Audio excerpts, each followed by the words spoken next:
All right, buddy, got a mailbag type episode coming at you here. Hit us with the beats. You better believe it, my friend. We go to the people for the questions that they want answered. We touch back on a familiar face from last season in Mike D'Antoni.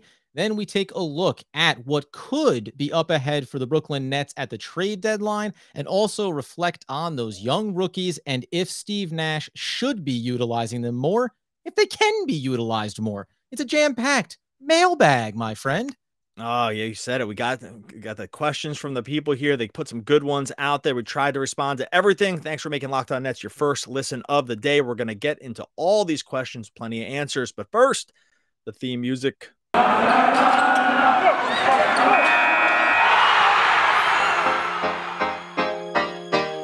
You are Locked On Nets, your daily Brooklyn Nets podcast. Part of the Locked On Podcast Network, your team every day.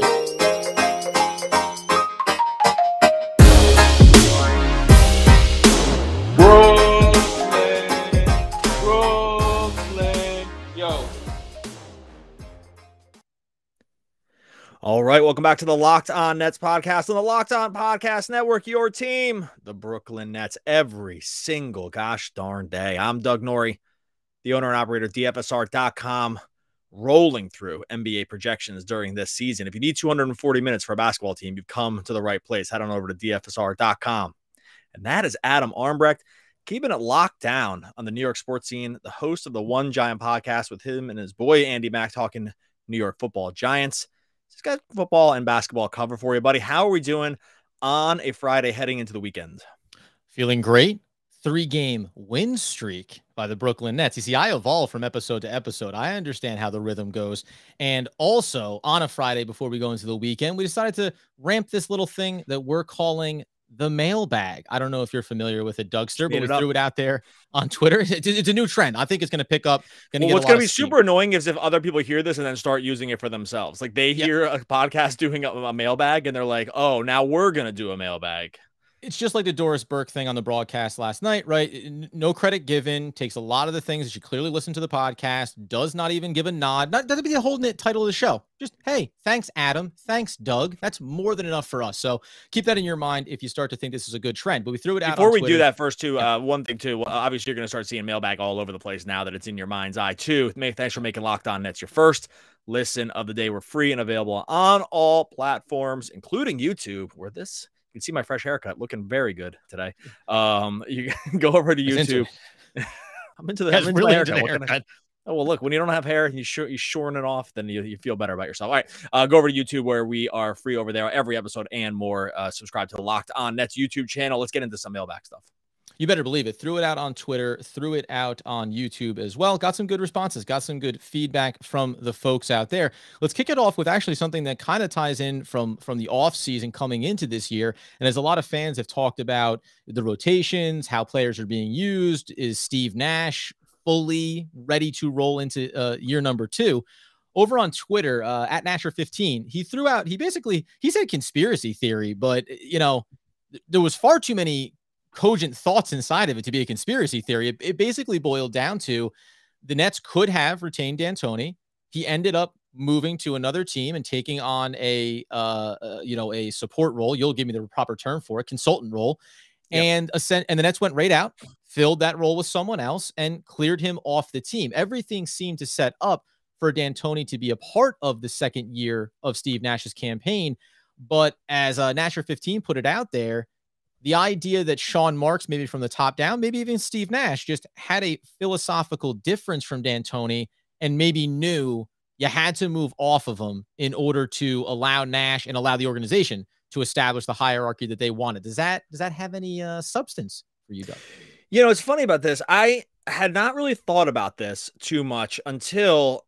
And maybe this is one of those things, like I said at the top, once you hear something, then you feel like you hear it everywhere, because this actually came up on the podcast with Chris Mahalan earlier in the week. I think it was Tuesday's podcast, where I said the biggest surprise, or like, I forget actually what the exact question was, but it was something like that. Like, things you notice about this season. And he brought up D'Antoni, and I was like, oh, I hadn't really thought about it too much, honestly. Because and it was good on him, because I was actually talking about, I thought we were going to talk about players, and he just kind of flipped it and talked about D'Antoni.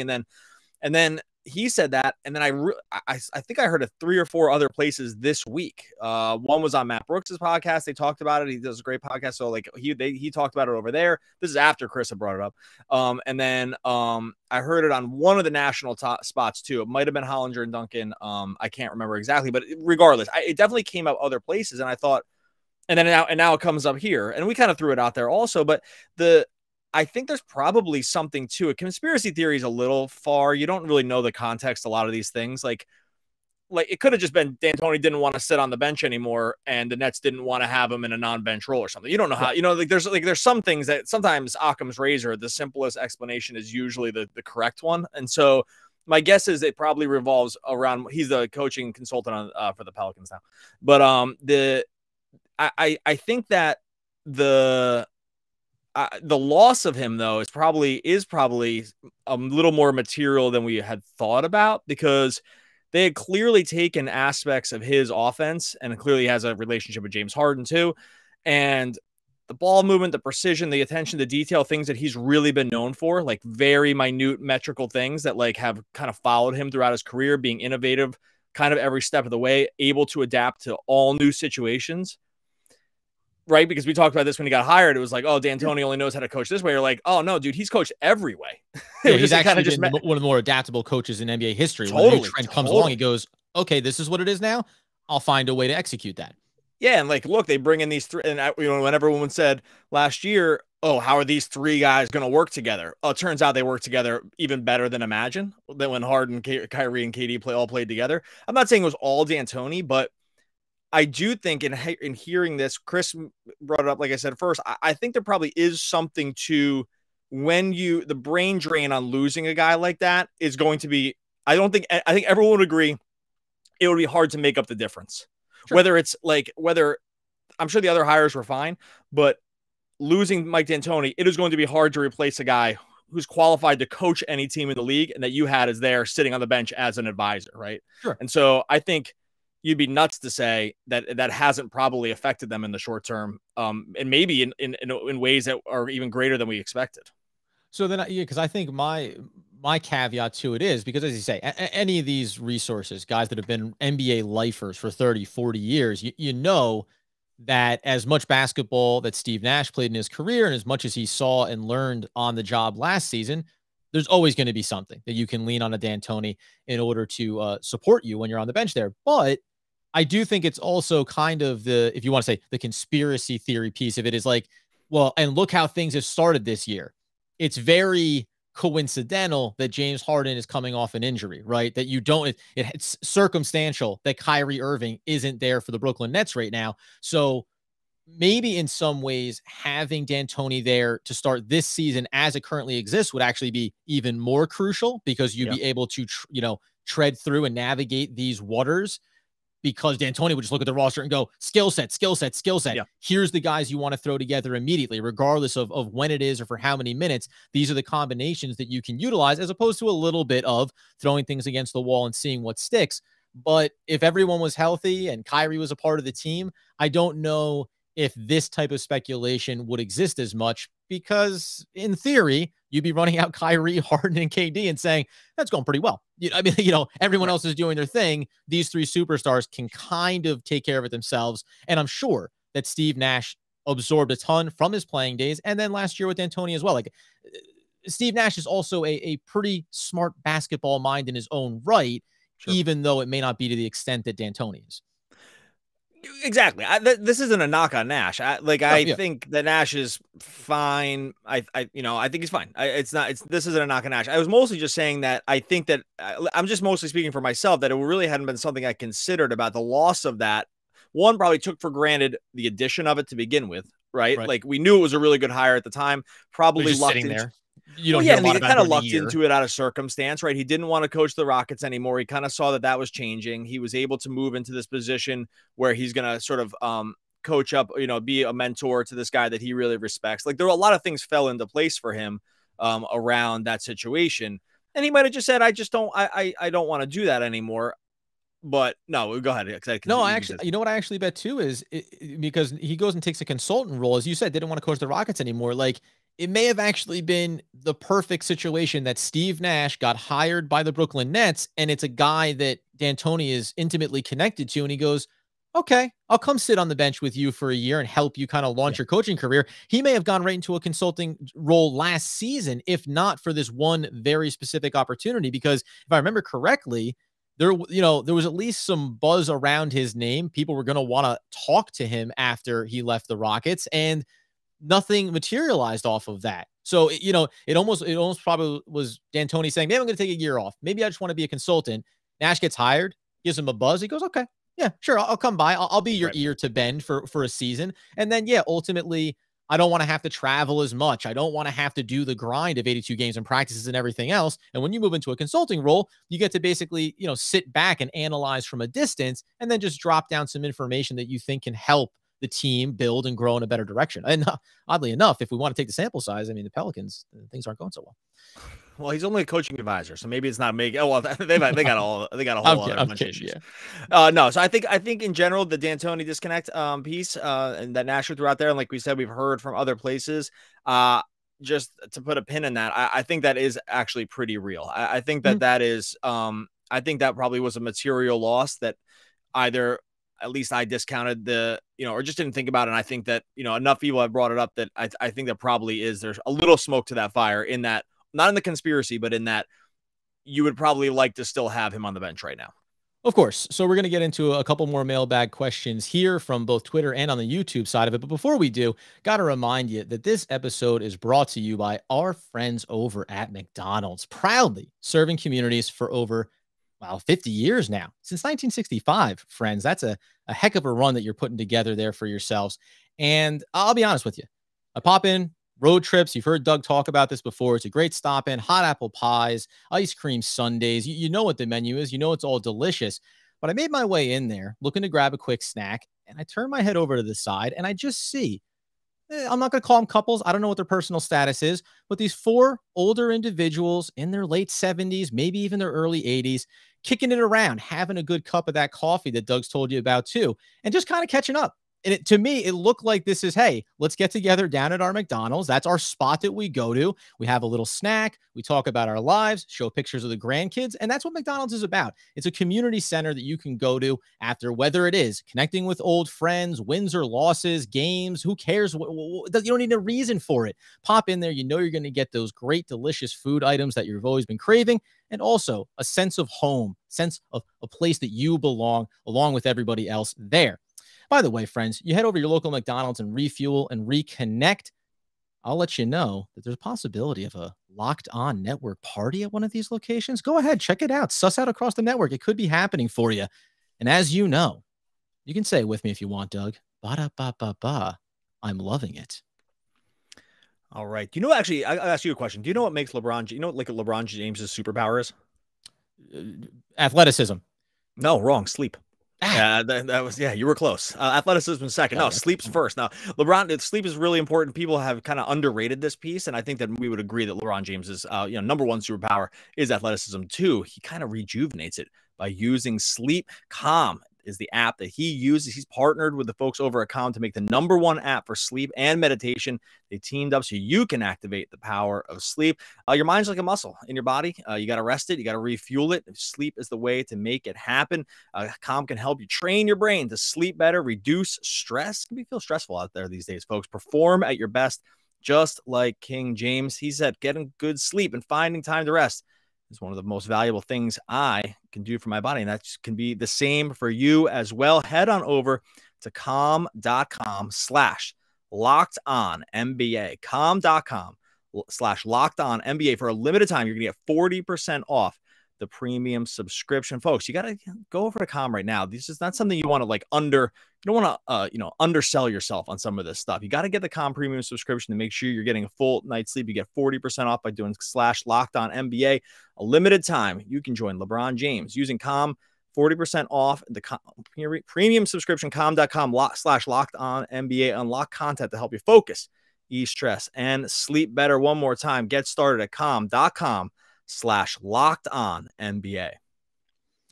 And of course, we want to thank you for making us your first listen of the day. We're free on all those great platforms. And it's, as we say, mutually beneficial. You listen to us and we talk back to you. It's a circle of trust, I think is what they call it. On the second tier question that we want to get to on our Mailbag Friday edition, deadline deal. This comes over from loyal listener, by the way, back on another little thing that we were doing last season where we got to interact with some of the fans.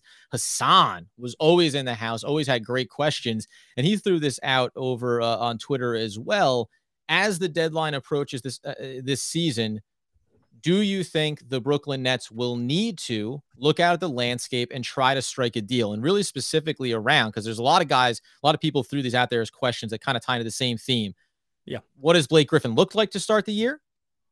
Is LaMarcus Aldridge, as we've talked about, deserving of having a starting role? What is Paul Millsap going to turn into? So, essentially it boils down to, did the Nets not solve that question at the 5? And will they need to look to do something at the deadline when that approaches? Well, so in terms of the deadline, it is a little hard to say now. It's never too, I'm of the camp that it's never too early to start thinking about it for sure. So I don't think it's 7 games into the season. I don't think that it's too early to think about team needs. I think some become obvious. I think some of these are mitigated by what happens with Kyrie, if anything happens with Kyrie, because I think it does change the landscape of the team. Injuries always come up.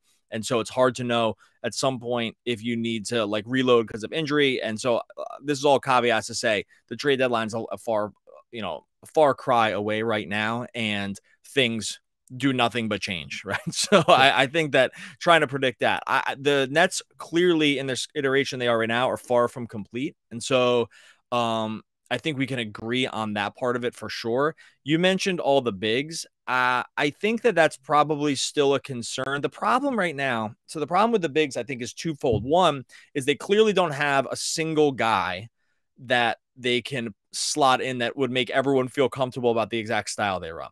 Yep. I also think that guy doesn't really exist in a lot of true forms, like in the way people think it does. Because, you think about super complete centers. I think that's who they're talking about. And the list of those guys is pretty short. And the ones that they're probably thinking of have flaws of their own. And so I think that, yes, we'll probably end up thinking about targeting some guy at the deadline.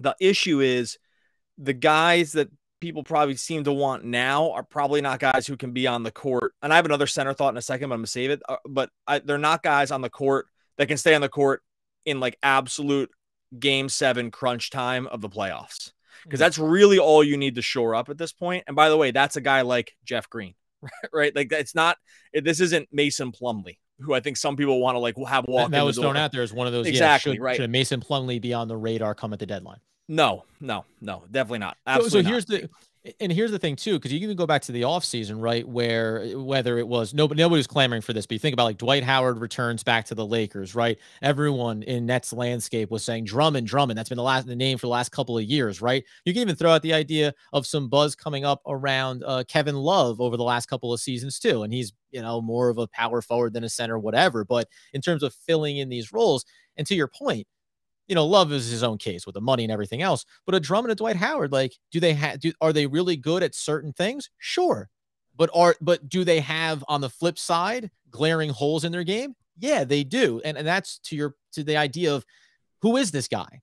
And I think that's more of the thing of if you can name the player that the Brooklyn Nets should go get potentially at the deadline, and things can change, obviously, then I'd be willing to listen to it. It's hard when you don't have a real, pool of talent to pull from, right? There's a reason why, by the way, if there had been a guy out there, possibly we'll get into a little bit more, but if there had been a guy out there, the Nets would have pursued him and tried to bring him in this offseason within reason, with all the cap restraints that they have in there. The one player I'll throw out here in this conversation of a guy like JaVale McGee, from what you've seen from him early in this season, do you think that, and this is not even for the Brooklyn Nets, maybe just in general terms, has he been more viable than maybe people thought he was going to be when he became a free agent possibility? Okay, so I'm going to make two distinctions here around centers. And I think this is what I was going to save maybe for the next thing, but I'll just do it now. Okay. So there's conflicting ideas about the value of these guys. Where I probably should have where I think preseason, when I thought the Nets were more of a complete team, is that I've always said that centers like this have a place in the game, and it's to eat tons of innings during the season, Sure. right? Like it's to, because you can have a big, pick and roll diving to the rim center on this team right now. It actually has like real world value for the regular season, playing 22 minutes a game, 21 minutes a game, clogging the lane, doesn't get absolutely destroyed on switches, like stuff like that. Like that has value now. I actually think the Nets could probably use a little of that now, right? Like with like a little bit of it with Harden. And I think that they would, I'm not saying like bring DeAndre back necessarily, although I said in the offseason I thought they should bring him back if they couldn't get, the deal they did was great. So like getting off the money by some miracle was worth it, right? So like you should do that deal 10 times out of 10. If they couldn't have done that, I was still going to say for this regular season, it's worth playing him just to stand out there, like, and be a body. And I think that actually has real world value. So, but I would never trade for that guy now. I guess that's a difference, right? Like you can't use an asset to trade for any of them because they are not going to play when it matters most. The only thing you can trade for now is a guy that's going to play when it matters most. And that's just not those guys. Right. And so then just quickly, because to Hassan's question, what is your assessment of Mason Plumlee's game? Like why do you quickly push it aside as far as that being a guy that the Nets could pursue? Why would I not pursue him? Yeah, why would you say Mason Plumlee's available? He's just not going to play in the playoffs. Like he's just not going to play in the playoffs. He maybe plays in the first round, and by the time it really matters, he's just not going to play. They hunt him out on switches. He can't do enough for you on offense to actually help. Like he doesn't create a single thing. He weirdly wants to post up sometimes, which is a death knell for teams like this, because you just absolutely can't have that happen because it just shuts off the other things the other guys do well. And so on a really athletic Charlotte team that wants to get up and down the court, like he can do that. Okay. Right. Like that's okay. You want to play run and gun, and he's the guy that can kind of trail and stuff like that. He's pretty good at that. He's not going to get, I guess, completely obliterated in certain defensive schemes, but that just gets more and more exposed as you go. And so, yeah, like if they had him now on some super cheap contract, I'd be all for playing him. I think that, like I said, that's what I said before. I think that he could eat innings. He's akin now to a DeAndre Jordan, just a body to eat up innings during the season. Correct. And I think actually, again, the Nets could use that right now. I think that would help some of the offensive glass stuff. Like I think it would help some of those things that just seem to get in the way. It's just the further you get down the playoff chain is where giving up an asset or spending a lot of money for the Nets at this point on a guy like that really doesn't make it makes less than any sense. Like they don't need that. It's just because as the season goes on, they'll play less. Right? Like just think about how they closed. Their best closing lineups last year had Jeff Green on the court, essentially playing the 5. That's what they're going to close with. And so I think sometimes people get in their heads that they want this center, or they saw DeAndre Ayton playing last year, in the finals, and he was fine, and he was good. He wasn't fine. He was good. It's just that guy is so few and far between that he's not going to exist at the deadline for sure. Right. And so that just wouldn't be the path I took. Yeah, and you end up forcing yourself to run and do certain things throughout the season that you can't utilize in the playoffs. So at a certain point, you have to switch gears, change your mentality, and just in terms of continuity. Right now, you're saying, and now we'll go to this thing that we haven't been doing as consistently throughout the year because we know that's what's going to matter most in the playoffs. Yeah, and so I always want to just make, like I said, I know I'm beating this horse, but I want to make the distinction between between the regular season and the playoffs, because there's just a big difference. It's why, look, I'll use the DeAndre example for the other team he's on right now. It's like why the Lakers feel sort of comfortable playing DeAndre Jordan minutes now at center and Dwight Howard minutes now at center, because they're like, well, maybe not because LeBron's hurt now, but in a perfect world, that team is going to make the playoffs. And you just don't want to subject Anthony Davis to 82 games of playing center. It's not because they don't know he's not. Look, everyone knows the team is better with him playing center. It's not. That's not some mystery that like a random Nets fan solved. Everybody knows it. It's just that they also know that there's no reason to subject his body to the physicality of 82 games of banging with guys that are bigger and stronger than him. Worse at basketball, but bigger and stronger. Right. If you just don't need to. And we get to the playoffs, they don't play center. And and they won the championship when they did that. So this isn't some weird mystery, but there is a reason. There's a reason why teams kind of take this path, and then it gets mitigated as time goes on. So anyway, that's why I wouldn't. Sorry, Hassan, I wouldn't do that. I don't know. Maybe Hassan didn't suggest that. Maybe I just planted that. That's a good question. you hijacked Hassan's question. Right. And you we got a couple more of these. We'll get into them in a second, buddy. What's your favorite holiday? Oh, it's got to be Thanksgiving. Oh, that was an easy answer. I'm going to ask you another question here in a second. That it's not going to be as easy as this one, but you love Thanksgiving. I love Thanksgiving. All the food they've laid out. Maybe we'll do Thanksgiving together again this year. See how that ends up working out. You got all the food, but then you get to the desserts, and sometimes you feel a little guilty about where you're going to go with that dessert, those dessert trays. Maybe you're kind of trying to be careful about what you eat. I know that can be a thing, especially around the holidays. Here's an easy solution for you. Take out the pies and the cakes and stuff and replace it with a Built Bar. The reason Built Bar figured out all of the flavors first, covered it in chocolate, made it super healthy for you, and away you go. What is the best Built Bar flavor to you? Oh, it's got to be the key lime. Yeah. Wrong. Raspberry. Raspberry was the correct answer there. You can replace that raspberry pie with a raspberry Built Bar and know that you're going to get something very, like I said, very healthy and good for you. A slice of pie can have upwards of 300 calories. That's in the low end Built Bar. Only 130 calories. Just 4 grams of sugar. I'm not even going to tell you how much sugar is in these slices of pie. You fall out of your chair. Just 4 grams in a Built Bar. Low calorie, low carb, low fat, high protein, 100% covered in real chocolate. Right now, you go to built.com. Use the promo code LOCKED15. You'll get 15% off of your order. Use the promo code LOCKED15 for 15% off at built.com. All right, so we get into this. We have a couple questions, kind of merge them together here as well. I do. This one comes over on the YouTube side of things, and it's around the rookie roles. And from Muhammad. So we shout out to him. He follows us on our YouTube feed over there pretty successfully. Thanks for all the comments. By the way, it was fantastic. It was in some ways too many comments. Don't stop. No, don't never stop say that. Never them. say that. Never too many. Ignore him, Muhammad. Like that, he's incorrect about that. You can never comment too many times. Go. Anyway, great comments, Muhammad. He was asking about the rookie roles. So there's a bit of it. This is a bit of a loaded thing here because on the one hand, so we're talking about, he said that Steve Nash needs to lean more into the rookies, utilize them more. And I'm going to specifically mention Cam Thomas and Deron Sharp, because those are the two guys that are on the tips. Kessler Edwards, while on the bench for the Brooklyn Nets, has not, gotten into any real game action. So those are the two guys that everyone thinks about. You mentioned, before we get into the Deron Sharp piece, just quickly, you mentioned about guys eating up minutes during the regular season. James Harden coming back from the injury. While the Nets are figuring out some things, while we all assume it's going to be fine, they're going to be there at the end and be in the playoffs, etc., would you throw in a little bit of Cam Thomas just to eat some of those minutes in the vein of a little Javon Carter, giving Bruce Brown a night off if he ends up needing it? Like, is there anything damning in using Cam Thomas for a couple of little spurts here, shy of saying they're practicing down with the G League, they're there for the game, so they are available? But if it's simply just coach is saying, you still have a lot to learn, so we're not going to bother overexposing you here as we continue to wait, I think, for Cam Thomas still to score his first bucket, right?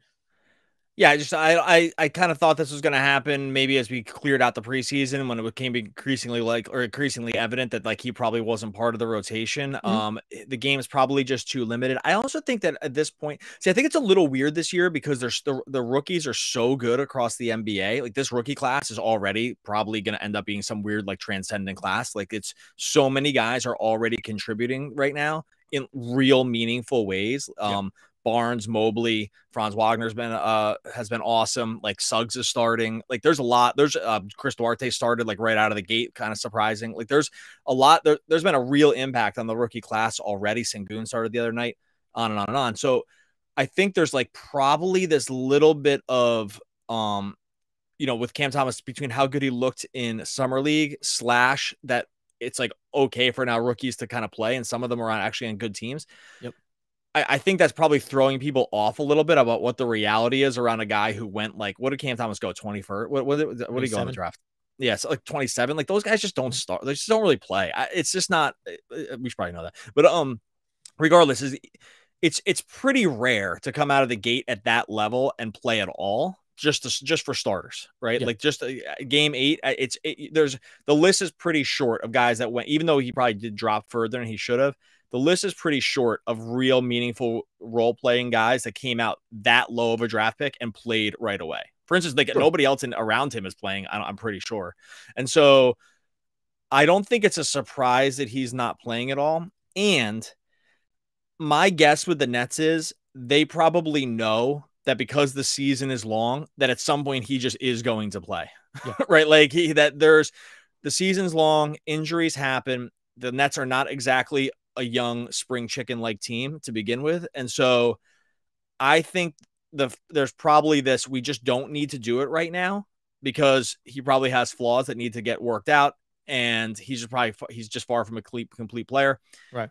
And my guess is we will probably have some point of the season where we see some kind of extended run from him because like that's just the nature of how these things go when you give it enough time. Right. So I'm not worried about knowing that he's going, knowing that they will plan to use him at some point. There's no reason to force him into it too early, right? Try to build him up to it so he can hit the ground running for those spurts when you use him. Exactly. Like I just don't think 27th overall, by the way. We were spot on. Yeah, it was 27th, and I was just gonna go look real quick at the other guys that went around him in this draft, right? So it's like the other guys, really kind of no one ahead of him, really. Either Trey Mann's playing a little bit. These are like 17 and 18. I'm just gonna roll through the list here. Like Trey Murphy's playing for sure right now for the Pelicans, but that's kind of out of necessity. Trey Mann has been playing, but the Thunder stink, so they're kind of just playing whoever. And then after him, Keon Johnson, really no. Isaiah Jackson, I don't think he's played a few minutes. Garuba, no. Christopher, no. Grimes, no. Bones Highland, I think he's played a little bit and probably will start playing more. And that's Thomas. So I guess my point is, if you look at this list of guys that are in around his spot on the draft, no one's playing, right? It's just like this rookie class is so crazy, like good at the top that, and he was so good in preseason in summer league.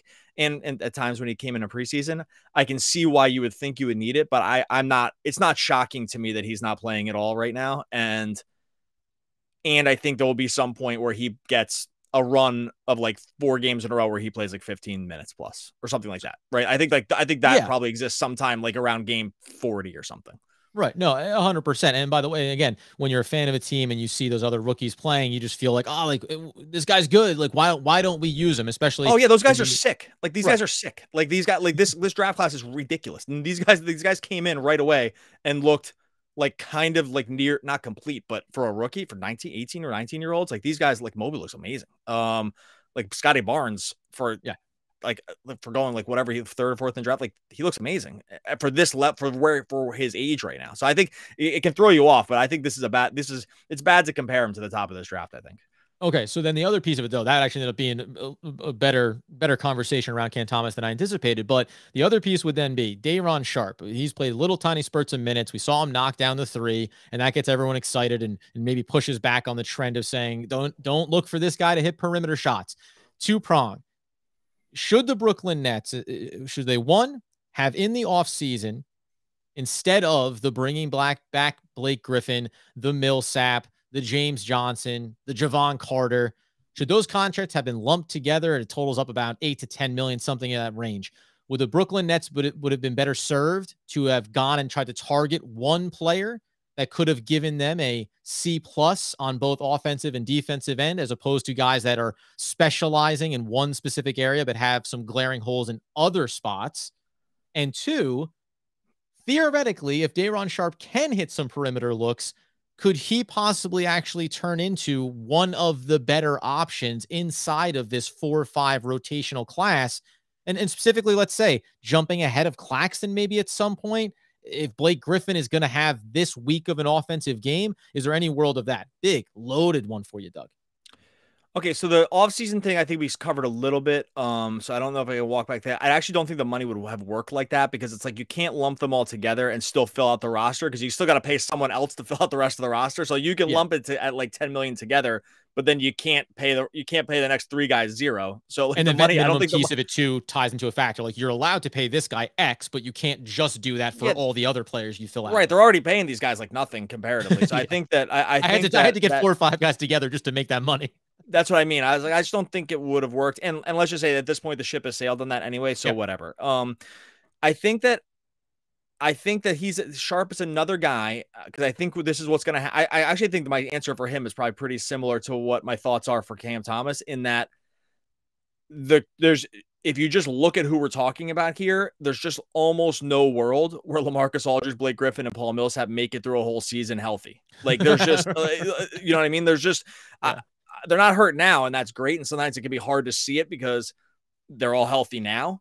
But this is game 7, and there's just these guys are about as old as it gets in the NBA, and have big and have a million miles each on them. And so I just don't think there's a world where we get to 82 games. We're like, dude, they played the whole season. That was nuts, right? There's no way. And so I think my answer for him, which I'll just truncate it because I a lot of the same things exist here, right? Does that make sense? Like, I think we're just going to end up seeing him because they're going to need to play him because they're going to probably there's a good chance they just go through a stretch where Aldridge and Blake are just both hurt. It's just, right. It's just the reality of the situation. They're just old, and like they're playing up kind of like a high impact position, and they just have a million miles on them. And so I think at that point, the Nets probably think the same thing. It's like, at some point, we're just going to need to play him. We just don't need to do it right now.